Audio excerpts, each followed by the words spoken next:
जी अस्सलाम वालेकुम वरहमतुल्लाहि वबरकातुहू। जी प्यारे दोस्तों, आज हम हैं नथिया गली के सिर सब्ज़ पहाड़ों पर। तो प्यारे दोस्तों, यहाँ मुझे एक बहुत ही प्यारी बूटी नज़र आई है जिसका नाम है सरखश बूटी। सरखश बूटी के यूनानी फ़ायदे के हवाले से ख़ास मालूमात कदीम यूनानी तिब, क्योंकि ये बूटी बुनियादी तौर पर जनूबी एशिया और ख़ास तौर पर हिंदुस्तान पाकिस्तान में ज़्यादा इस्तेमाल होती रही है।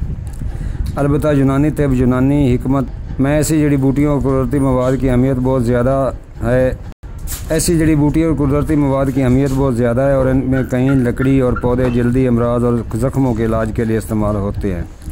सरखश बूटी के मुमकिना यूनानी तर्ज के फ़ायदे अमूमी तौर पर लकड़ी और जड़ी बूटियों के लिहाज से जल्दी सोजिश, दाने और खारिज के लिए फ़ायदेमंद है। ज़ख़म भरने में मदद, एंटीसेप्टिक खसूसियात की बायस ज़ख़मों को जल्दी भरने में मददगार साबित होती है। सोजिश कम करना, जल्द और दीगर अज़ा के सोजिश को कम करने वाला जादू असर इलाज है। खून की निजात दूर करने में मददगार समझा जाता है। हाजमे में मदद, कुछ पौधे हाजमे की बेहतरी के लिए इस्तेमाल होते हैं, जिसमें सरकश बूटी भी हल्की हज़म की मुश्किलात में मददगार है।